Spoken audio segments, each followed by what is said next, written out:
क्षणों की राजनीतिक, सामाजिक व सांस्कृतिक हलचलों के साथ दिल्ली एनसीआर की हर हलचलों को आंचल में समेटे हुए है आंचल प्रभात पत्रिका व आंचल पत्रिका न्यूज।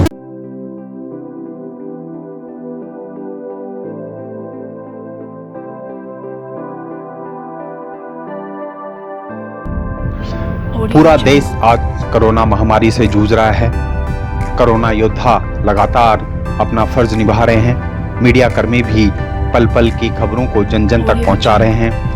इसी कड़ी में दक्षिणी दिल्ली के सभी पत्रकार भी एकजुट हुए और उन्होंने प्रशासन और दिल्ली सरकार व केंद्र सरकार की योजनाओं को लोगों तक पहुंचाने का बीड़ा उठाया। साथ ही उन्हें जागरूकता संदेश देकर लॉकडाउन के पालन के साथ साथ कोरोना से बचाव के उपाय भी बताए। देखिए हमारी ये रिपोर्ट। सबसे पहले आंचल पत्रिका द्वारा चलाई जा रही इस मुहिम का साधुवाद करते हैं। उन्होंने कोरोना वॉरियर्स के साथ हम पत्रकारों को जोड़कर जो सम्मान दिया है उसका मैं तहे दिल से धन्यवाद देता हूँ। दोस्तों, कोरोना महामारी के रूप में आज पूरा देश एक विकट समस्या का सामना कर रहा है, जिसके बारे में जानकारी ही हमारा बचाव है। यह वायरस जो चीन के वुहान शहर से शुरू हुआ था, आज लगभग पूरे विश्व को किसी न किसी रूप में अपने चपेट में लिया। यह वायरस मनुष्य से मनुष्य में छींक और खांसी से निकली बूंदों के जरिए फैलता है। जिसके संक्रमण का शिकार मनुष्य बुखार, जुकाम से लेकर सांस लेने में दिक्कत जैसी समस्याओं का सामना करता है। दोस्तों, WTO के अनुसार इसके संक्रमण की गंभीर अवस्था में बुखार से निमोनिया, सांस लेने में दिक्कत, किडनी फेलियर और फिर मृत्यु हो सकती है। ये बड़े दुख की बात है कि अब तक इसका कोई स्थायी समाधान या स्थायी इलाज हम नहीं ढूंढ पाए और ना ही इसकी कोई वैक्सीन बन पाई।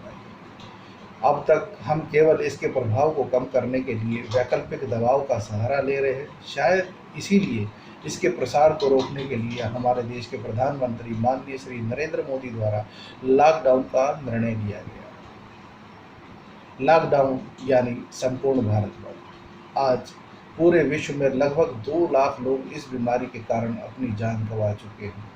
प्रधानमंत्री श्री मोदी द्वारा सही समय पर लिया गया निर्णय अपने आप को जस्टिफाई करता है, क्योंकि जिस तरह इस बीमारी ने विश्व के ताकतवर देशों को घुटने पर ला दिया है, ऐसे में भारत जैसे विकासशील देश में लॉकडाउन के कारण हम इस बीमारी से होने वाली मृत्यु दर को काफ़ी कम करने में सफल हुए। जहां अपने घरों को छोड़कर इस लॉकडाउन का पालन करवाने के लिए अपने घर बार से दूर रहकर पुलिस प्रशासन, डॉक्टर्स और मेडिकल स्टाफ ने जो सराहनीय योगदान दिया है वे वंदनीय है। इसी तरह तमाम छोटे बड़े पत्रकारों ने लोगों को इस बीमारी के बारे में व गरीब मजदूरों को लेकर बनी सरकारी योजनाओं के बारे में अलग अलग मीडिया के माध्यम से जागरूक किया है।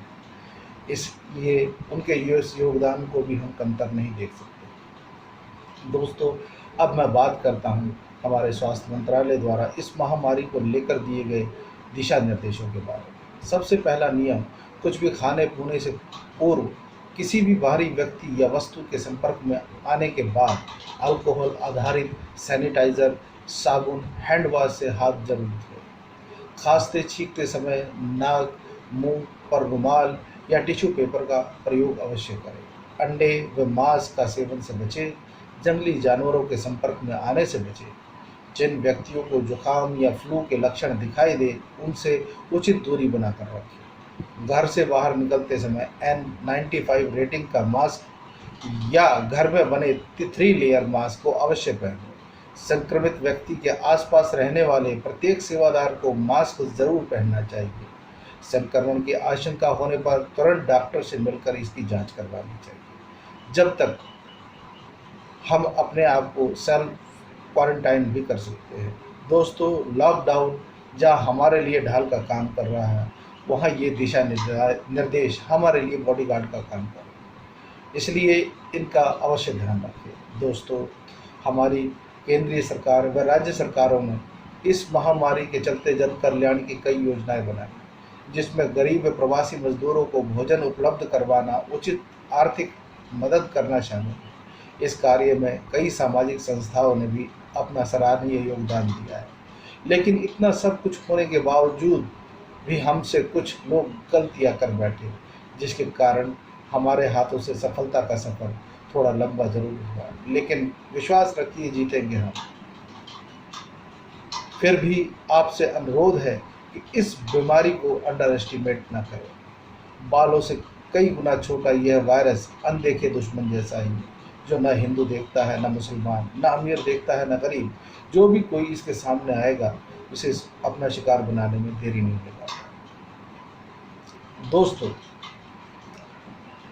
आज अमेरिका जैसे शक्तिशाली देश को देखिए, जहां स्वास्थ्य सेवाएं हमसे कहीं ज़्यादा गुना अच्छी हैं, और इतना सब कुछ होने के बावजूद भी लॉकडाउन में ज़्यादा टेस्टिंग पर ध्यान देने के कारण आज वहाँ लॉकडाउन से ज़्यादा टेस्टिंग पर ध्यान देने के कारण आज वहाँ के हालात बद से बदतर होते चल रहे हैं। कई लोगों में संक्रमण फैल चुका है, 50,000 से ज़्यादा लोग अपनी जान गंवा चुके हैं। इसलिए बेहतर होगा कि लॉकडाउन के नियमों का पालन करें और सुरक्षित रहें। लॉकडाउन के बाद भी स्वास्थ्य मंत्रालय द्वारा दिए गए दिशा निर्देशों का अवश्य ध्यान रखें। घर में रहे, स्वयं और अपने परिवार को सुरक्षित कर देश की सच्ची सेवा करें।